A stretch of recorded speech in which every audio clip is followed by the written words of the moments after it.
Yeah, I think for me, the team that you have around you matters. Acknowledging the journey that has been walked, but at the same time, there's still a long way to go. It taught me a lot about how people change and making sure that people are ready and taking them along. The key lesson about reforms lies in exactly what you are saying, that when you introduce change, take people along. Sisterhood is important, supporting one another. We need a strong movement that supports women for who they are and what they stand for.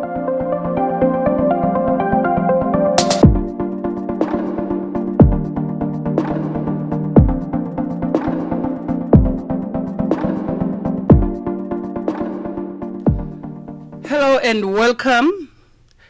Today I have Pam, who will tell us more about herself. And welcome to our podcast, Governing Tomorrow. This is a podcast that is powered by the New South Institute. This podcast allows us basically an opportunity to have conversations with policymakers, with practitioners, with people who have been in the system in terms of public sector reforms, and people who are outside of the system. We are interested in the lived-in experiences of people who have been in the system from a reform perspective. We're also interested in ideas on how things can be improved in the public sector.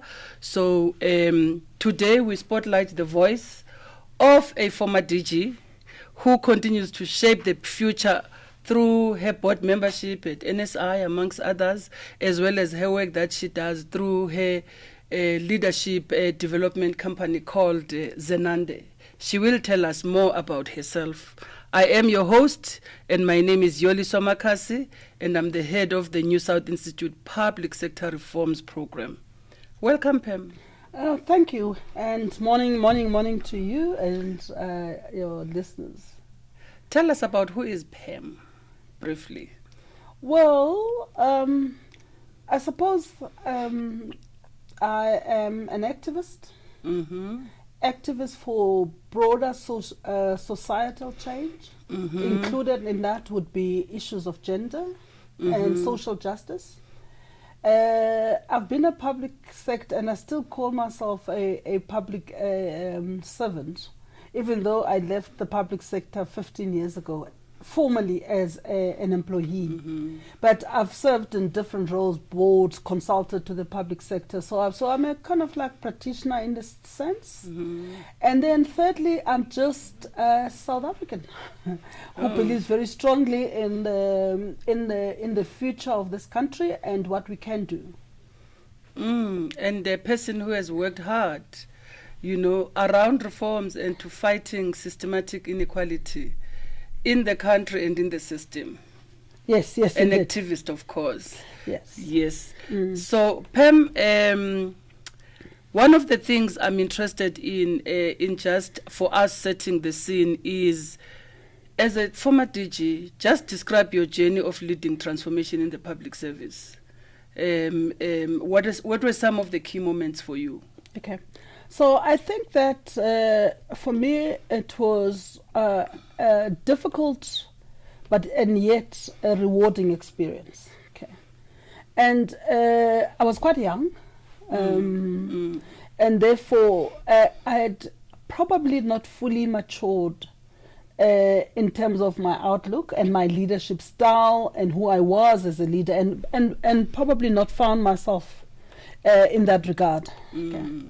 But I was an activist bringing change into this country, so it was about the next iteration of what that struggle was. So part of the things were early days of government, early days of pioneering some reforms, bringing in change, and all of those things.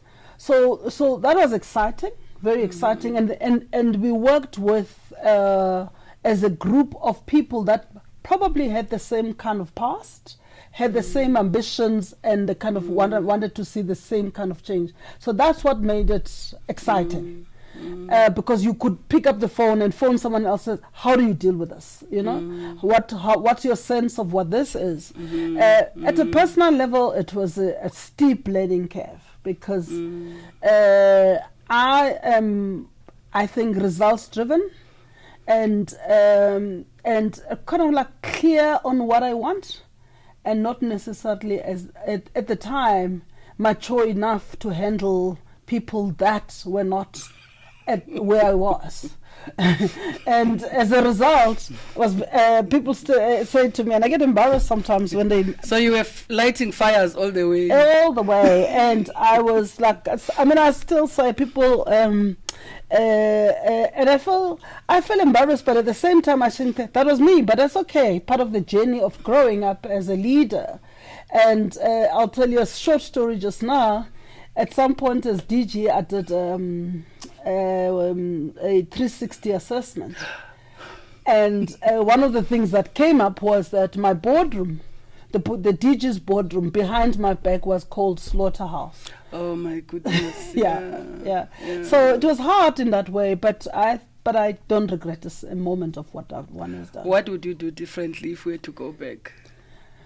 I would lead more from the heart. I'll be more patient and understand that things, that you do need to have a little bit of pushing things to happen. But at the same time, you also need to have patience and allow things to happen at their own pace. Transformation and change in the public sector, as all of us have learned to know, has its own pace, you know? So even the smallest thing. And one of the things that I led in the department was to move, for example, from paper to digital, or using what we call then EDMS for our submissions. Right? You were amongst the first departments to have an EDMS system, by the way. Yes, we were, but that process, I tell you, we don't have enough time today to talk about it, but it taught me a lot about how people change and making sure that people are ready and taking them along when you are driving it. Even though you kind of think that the idea is noble, but if you don't take people along, they don't understand what's in it for them, and they resist you. And please, message to self, don't take it personally.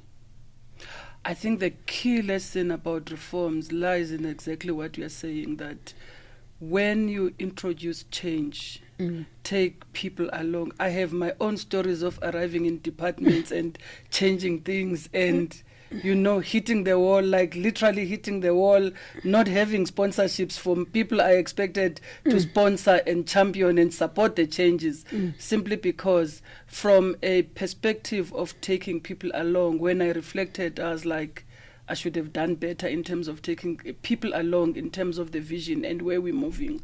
Yes. Also, the other thing that for me was also a lesson, which I don't think I did anything wrong, and I still stand by it. And I would do that thing at the same time. In those days, that we also we were one of the best performing departments as a Department of Environment and Tourism on what is now called EPWP. Those days it was called poverty relief. I walked into the room, all of the people except for the administrator are white. So I said, I'm not running a poverty relief program that is only white men delivering it. It ain't gonna happen, not under my watch. So I just said, guys, where's your contracts? What do they say? When do they expire? I'm changing this. And just like that. And for me, that's sometimes you need to push this. The department still performs very well, but it is a little bit more inclusive. And those things, although on the one hand I said take people along, sometimes you just have to push people along. Yep. Always maintaining that balance between, lobbying and advocating and, trying to take everybody, but also pushing for certain things that need to happen. But how did you balance the system requiring patience? I mean, bureaucracy requires patience. Politicians want things done now. And your boss, who is a minister, is a politician. They go to Lutuli House, they take a decision on something, and they want that implemented. Yep. So how do you manage that? Well, now it's no longer Lutuli House only. There's many other houses. Yes. But at your time, it was Lutuli House mainly. Yeah, I think for me, the team that you have around you matters as well. We were fortunate because I started in the department as a DDG first, before I became the DG. So we had a minister at the time when I was DDG that involved us in the recruitment. So we kind of like had like-minded people in the team. And it's number one. Number two, even ministerial advisors. I remember sitting in a meeting, or not one, before the minister appoints a ministerial advisor and says, does any of the DDGs or the DG have a problem with this person? Stuff that you would not... I've never heard of that. Yeah, it happened. So as a result, you could then, when I became DG, the team that was working together had a kind of like sort of the same frame, and we had been working together by and large for about 2-3 years before that. So when I became DG, we kind of like, I could just call them into the room and say, this is, guys, the minister wants this, how do we do it? And without having to, at that level, at an executive level, having to explain myself too much. It didn't necessarily mean the same political orientation. There were people that have got their political affiliations, but the reality is that we all wanted to bring change and we were driven by the same thing, so it was easier. So you already have an army. Or when you come in, you have the minister, you have an army, the DDGs are there, and then you start cascading in the organization. So it helps with the speed of change. So I would say, much as the system fights back and the system is slow, in one way of not jeopardizing the system, but one way of working with the system is to just make sure that you have the right team around you. So capacity was not an issue? No, it wasn't. It really was not an issue. It was not an issue. I don't want to talk about other people's experiences, but I'm talking about my experience. Yes, let me also leave my own experiences. We will need a day for them. But you are moving on. You are the board member of the New South Institute. You are a former DG. You are part of the Forum of South African Former DGs. You are an activist, as you are saying. And one of the programs that the New South Institute has been focusing on is reforms in the public sector. You know that's my job. I'm employed to breathe and sing reforms at NSI. Now, you've been a DG, and reforms are not new in the public sector. In your time, people are talking about professionalization. People are talking about professionalizing and introducing the SMS level and all other interventions that were done. What's your sense? Are you and because it is we are celebrating August, we are celebrating Women's Month. What's your sense about the impact of reforms to women in the public sector? Okay, so let me just touch on the reforms part and the public sector reform. Then I'll just come back to women, that's okay. So I think that in fact I was reading one of the NSI papers that we've come full circle. That we now find ourselves, there was a time 1994 in those years where there was a probably I'll call it a cohort of leadership in the public service whose objectives might not have been 100% aligned with the ruling party, and that if you play that to where we are today, you have a GNU, and you are introducing a reform agenda in a completely different, and there's no time. Because we've been talking about this thing about public sector reform for a very long time.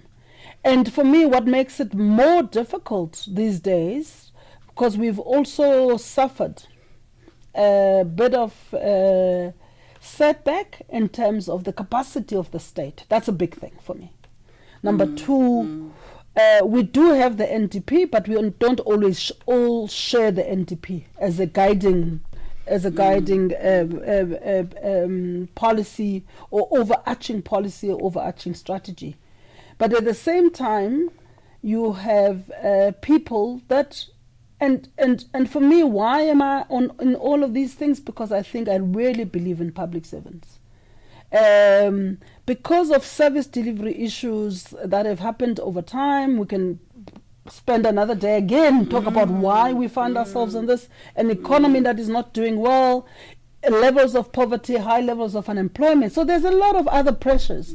So really, when you're talking about public sector reform, as we understand it now, people are saying, or there's a sense of, that reform agenda must also be developmental, because if you do not deal with the basic issues that faces people on a daily basis, if it takes too long for me to get an ID, if it takes too long for me to get potable water, or I don't even get it, it's a problem.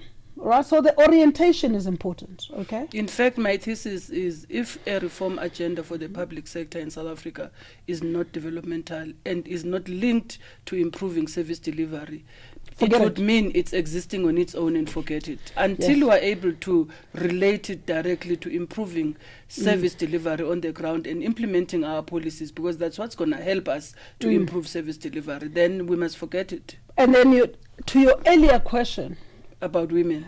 I'm coming to the woman one. To your earlier question about the speed of change, right? Because politicians would want at the moment to see delivery, because the country is just probably lost patience, right? Yeah.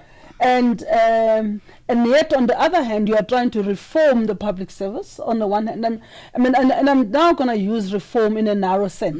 You are trying to change the ethos, you are trying to change the faces, you are changing the pace of work. To improve the culture in the organization, yes. And on the other hand, where's the water, you know? Oh, yeah. So how do you do that now in a way that is... that the politicians are happy? I think it's more difficult now because where the citizenry is I mean, we've been how long we've been at least when we were in government, we didn't have the same amount of pressure, or when we were working with the reform agenda, we didn't have the same amount of pressure to say it's now 30 years, over 30 years, where's the change, how our lives have not. So we have room to try things out, to build capacity, to do all these other things. And I think that it's going to be hard. It's going to require innovative thinking. It's going to require, and I think, I suppose, for your thesis, it's going to have to, how do you balance this thing? Because it has to happen simultaneously.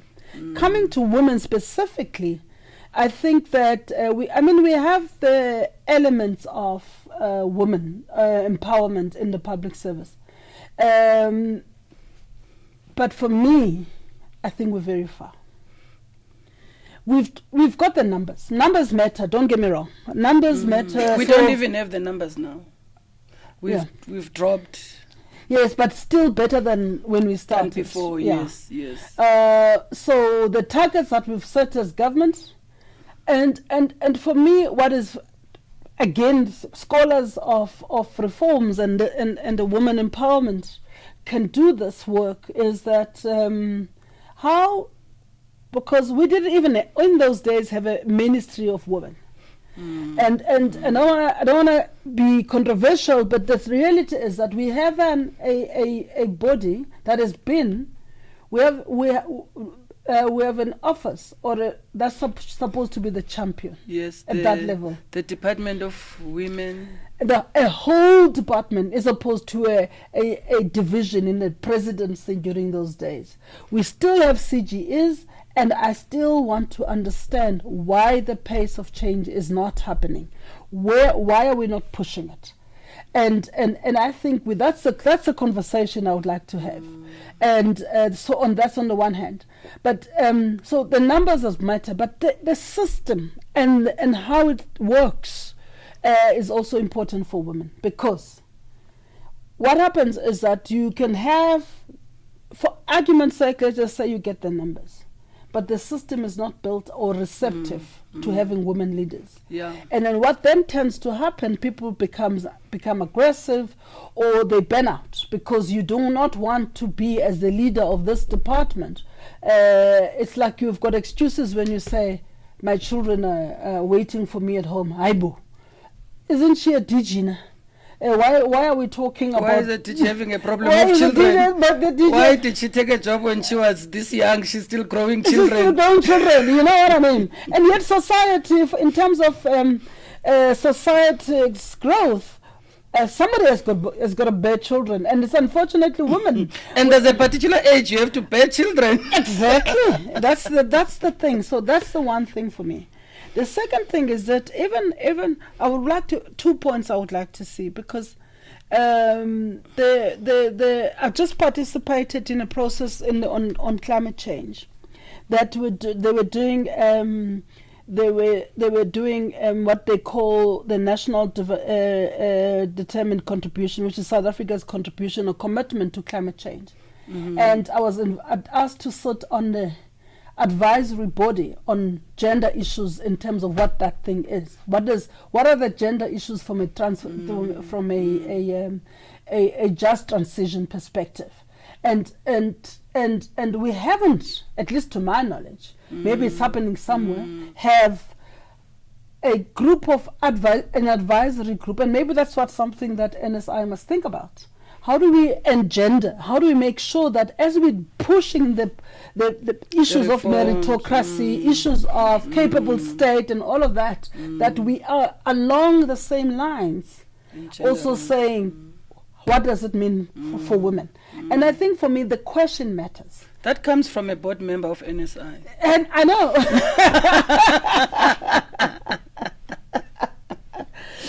And if somebody doesn't ask the question, and nobody will, something is not going to happen, and we think we're doing the right thing. And I think, the reform agenda is good, but I think the absence of women and the right questions about how does this have an impact on gender as we are moving along, for me, is the question that we have to bring in as value add from an NSI perspective. One of the things, just on this aspect of women and the public service and reforms, is, and looking at being like a head of department or senior manager and having children and having all these responsibilities to take care of. I find that when women have a voice, they can be able to speak for themselves. When I arrived at DPSA, I had, in 2020, I remember my minister at the time, who happens to be Minister Mchunu.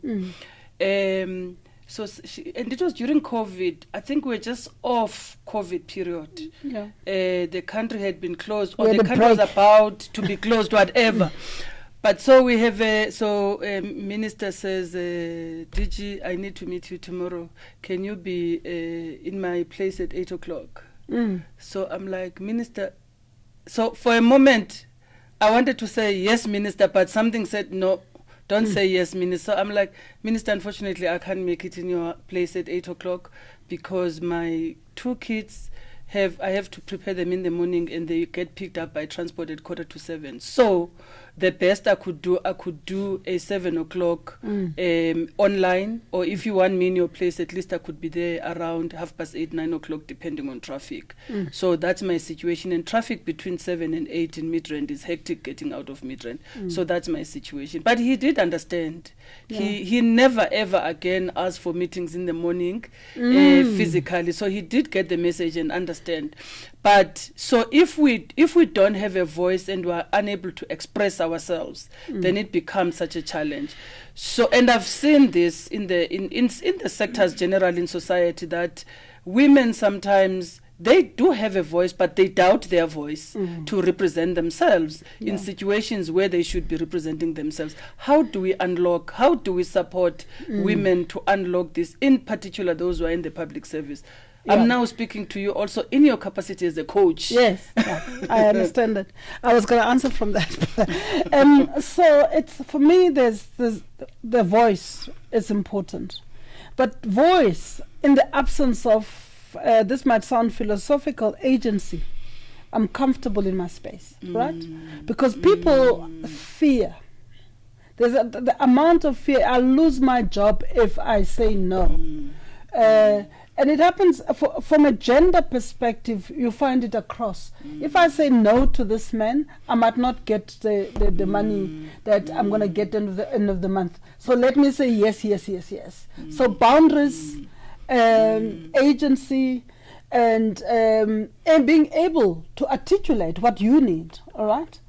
One of the things that I find in my coaching practice, and people, and I work mainly with women. So I asked a simple question. So what do you need? And that is a question that many people can't answer, and many women can't answer. So understanding what we need. So I need the following to be present for me, to be able to do something. So if I can't get that, if I can't get a boss who understands, if I can't get a boss who understands that I can't be there at 8 o'clock, that's what I need, that then I'm not in the right job. But then the fear comes in. If I want my job, I'm desperate. So I'm going to try and be there and leave these children. And also talking about needs, I had a different experience where I told my boss I need to sleep at night. It's not even children. It's about sleeping. Don't call me. Please, at 10 o'clock, my cell phone is off. I'm sleeping. You know? And people thought I was crazy. It's like that one, there's something wrong with it. But for me to show up every day and be productive, if I don't sleep, I can't. You know, so for me, what do you need is very important. You need sleep. I need sleep. I need sleep. If I don't all sleep, of us actually need sleep. Everybody needs sleep. Okay, so on the one hand, at the same time, you also need to nurture yourself. All right. Well-being, and also, I mean, even in the wellness program, women's well-being is very different. It's taboo to say I've got period pains, or I'm menopausal, can you please switch on the air conditioner? We sit and suffer in silence. And we say we're progressive organizations. So I've moved now from this to being a post-menopausal. But that conversation doesn't happen. So it's like... It doesn't happen at all in the workplace, in the public sector workplace. This woman, what's wrong with her? So for me, if you are going to be empowering women, you have to allow that we've got hormones. We become when we're younger, we have menstrual pains, amongst other things. On top of when we're older, we have the other hormones kick in, and we need to be. Sometimes we're moody because of our hormones, you know. So if you're going to empower us, allow that to happen, and that's where I think what we need to bring. How we do that, I think part of the thing, coaching is important, mentorship is important, and having these circles where people can just talk freely. We have a responsibility as the women that have gone before to give back to the ones that have been that come after us. But society must understand, and these organizations must understand, and the public sector must understand that Xhosa ngesixhosa bathi inyathi buzo kwabaphambili, and it's not ruling from the grave. So when you seek wisdom of the ones that have come before you, it's hand holding. And if we can bring that back as part of the repertoire of options and support structure, and that we need. And don't ask, and people ask this, we're going into, this is about August month. People say, when is Men's Month? I mean, for God's sake, I think Men's Month is every day. Exactly, you know? And it's a way of just minimizing the impact on women. And I think we should not, when someone asks that, we deal with that in the moment.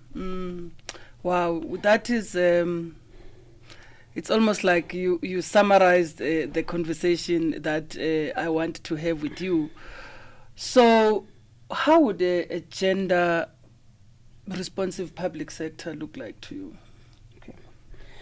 I want to pick up from a reform point of view what must come out in terms of a responsive public sector. Yes. So I think it must, I mean, the United Nations has got a whole program or principles on empowerment that we need to follow. Issues of safety in the workplace, yes, are important. I must feel that I am safe in the workplace. Leadership development is important because some of these, you get agency if you invest in people's leadership. Give people voice, right? Create the support mechanism and structures for people to learn, to feel supported and to be, right? And then understand that, for example, we get tired, because when you're going through your, and I want to come back to this issue of hormones, because when you are and people don't talk about it, it's like those things that you don't talk about. So I talk about them because that's part of the thing. Because no one talks about them. Because anyway. No one talks about them. When you are bleeding, even if you're bleeding in your hand, all right? At some when point, you lose blood, at some point you're going to be anemic, all right? And it's going to affect, you're going to feel tired. And it's the same thing that happens when women are going through menstruation. But we don't understand that. We expect you to perform at that same level of performance. So it's understanding that it's the policies that enable that. And don't say, I mean, I'm not anyway think like this is a utopia. There will be any system.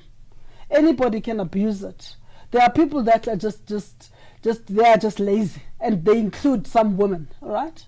But I'm talking about, I believe that in the public service, most of the public servants, notwithstanding the stigma that comes with it, most public servants are committed, and most public servants want to see change, and they're diligent, and they work long hours. Oh yeah. So even when we talk about these things, and also giving people thinking space, all right? Oh yeah. If it's school holidays, really, and the kids are at home, I want to be able to be trusted that